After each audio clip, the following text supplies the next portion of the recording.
Hey everyone, it's good to see you back. How many of you folks have given the new Lodestar Exotic a try as of yet? As it's not OP or game changing, but I would say it's a more reliable cold heart that you can bring with you for a lot of content. While traces may be useful in some content, the Lodestar is a bit more different to what the others are like, and that's why I'm going to show you a pretty straightforward and epic build using the Lodestar and Crown of Tempest. You'll get ability energy back like normal, but you'll also be debuffing enemies like crazy with on-demand Jolt, Sever, and Blind. All of this and more can be located on this channel today. Let's start with Exotic Armor, Crown of Tempest, with its exotic effect, Conduction Tines. It states, while you have an Arc ability equipped, Arc ability or Jolt Final Blows increase the recharge rate of your abilities and extended duration of Storm Trance. Crown of Tempest is an easy and user-friendly exotic that is as basic as its exotic name states. While most builds using the exotic will focus purely on abilities only, this build I've created will get the most energy back via arc weapons with Jolt on them. The Lodestar with its on-demand Jolt effect will allow me to quickly garner ability energy back from kills made, which will also feed back into the Feed the Void aspect and our Transcendent state. Because of how easy it is to get ability energy back fast within the build, you do not need to really heavily invest into too much things, which is a good sign for those who want to use this build but don't have the right weapons, perks, or fragments to achieve this.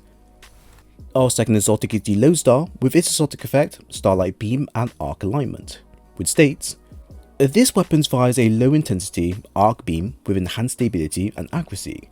Dealing arc damage from any source aligns the battery coils. When alignment is complete, alternate weapon action to disengage the safety and enable hipfire Starlight Beam to apply Jolt to any target's damage for a short time. Aim down sights to slow the rate at which the battery drains. I have read that this is the love child of Centrifuge and Symmetry, which is noticeable with how it loads up its arc batteries. Compared to most weapons, this weapon only needs hits to build it up, while the others require kills, etc. Since the perk can be charged from all arc sources, it works pretty well with both arc and prismatic, and the meter fills up pretty quickly. Of course, the big contestant for the slot against Lodestar are the Jolt and feedback primaries like Noxious Vetiver and Vantage Point. But to be fair, I think all weapons are equally viable and equally good. For Jolt and feedback, you need to deal damage to trigger Jolt, while for Lodestar, it does Jolt immediately, but you need to prep the meter. But to weigh in favour of the Trace Rifle, it does also trigger a blinding explosion when killing arc debuff targets on precision hits, and with the alternative fire mode. With this, it debuffs with Jolt by default. Utilising the ADS burst fire really makes a difference in this case, and even in hipfire, it cleared crowds like crazy. It's a pretty crazy weapon that does not require a lot from the end user, and honestly, I say good job to Bungie. For aspects and fragments we have the following: a Feed the Void where defeating a target with an ability will grant you Devour. Helion where using your class ability will produce a solo turret that will scorch and ignite targets it hits. Facet of Sacrifice where while having a solar, arc or void buff, ability following blows grant darkness transcends energy. A Facet of Protection where while being surrounded you are more resistant to incoming damage. A Facet of Solitude where landing rapid precision shots emits a severing blast from the target. A Facet of Balance where rapidly defeating targets with light abilities grants melee energy. And Facet of Purpose where picking up an overpower will grant you an elemental buff of the super type you're using. The basis of the build is to support and activate Crown of Tempest effect as often as possible. For this we have our arc grenades, super, and exotic weapon to help us with achieving that goal. However, to expand on this setup even more, I have added the Photonic Flare seasonal mod to help us allow our arc finishers to produce blind effects after kills. This, along with Facet of Solitude and Transcendence, means we can deal out quite a bit of damage, while also debuffing enemies on a larger scale. All of this is being done by one or multiple weapons we use. Now, our subclass fragments and aspects chosen are pretty straightforward, as we won't be heading in knee deep against enemies, and ideally our main focus is to use our exotic primary as often as possible, while also using Crown of Tempest at the same time. If you wish, adding in Lightning Surge can yield you more results for spawning our arc ability regen, while sticking with the current will also yield you a smaller but safer amount as well. The build is flexible when you need it to, and as long as you have an arc sword available at all times, you can really go wherever you like with the build. For the mods and stats, we have both resilience and discipline marked with the highest priorities for the build. Recovery and strength is also being supported through additional pickup items. Resilience, we have ours at tier 10 for a 30% damage reduction. We have added the arc resistance mod for the reduced arc damage done to us. This season has a lot of enemies that do arc damage, so it's best you invest into this area as much as you can while using whatever build you have in mind. A discipline, we have ours at a tier 10 for a 1 minute 1 second cooldown via storm grenades. Since we're using Storm Trance and Crown of Tempest, it makes sense to also use storm grenades to help bolster Crown of Tempest effects going forward. Potentially, I can see swapping out Helion for Lightning Surge, which would allow us to activate Crown of Tempest effects more often and more numerous in whatever content we are in.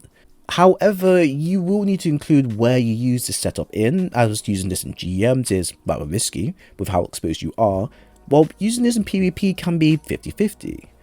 For a more safer and better coordinated setup, using the following should be enough to produce enough energy for Crown of Tempest to do its work, even if it may be a tad slower than others. Now, when it comes down to the additional mods, this is what I recommend for buffing our other key stats.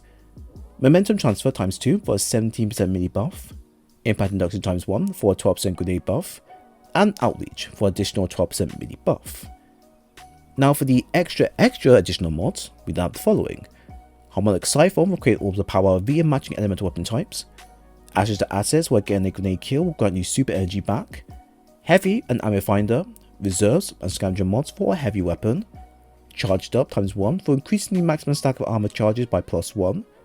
Arc Surge ×1 for a 10% arc weapon buff. Powerful Attraction, where using a class ability will collect nearby orbs of power. And Time Dilation, where armor charge decay rate is reduced. As we have covered our exotic primary weapon, I would then advise you to pick some super weapons for the build. What I recommend are all optional, so please keep this in mind. Our secondary will be the cool sidearm with slice and vulnerable weapon. I will be using this to break barrier champ shields, and the following will do great against the ultra and named bosses we do face, while also weakening them via slice. Depending on how you intend to use several with the build, I have chosen to have Facile Solitude added so I can activate Photonic Flare much more easier. Since this weapon will be used against the tougher enemies, you can either follow what I do and make sure your class ability is always active at times, or swap this out for another sidearm with more active effects, such as Tanisha's Mastery with Chill Clip. For heavy, we have Storm Chaser with Clown Cartridge and Frenzy. This will be used against Unstoppables, but also be used against bosses alike. As I don't have the Particle Deconstruction seasonal mod just yet, my weapon will be doing decent damage even without the additional debuffs.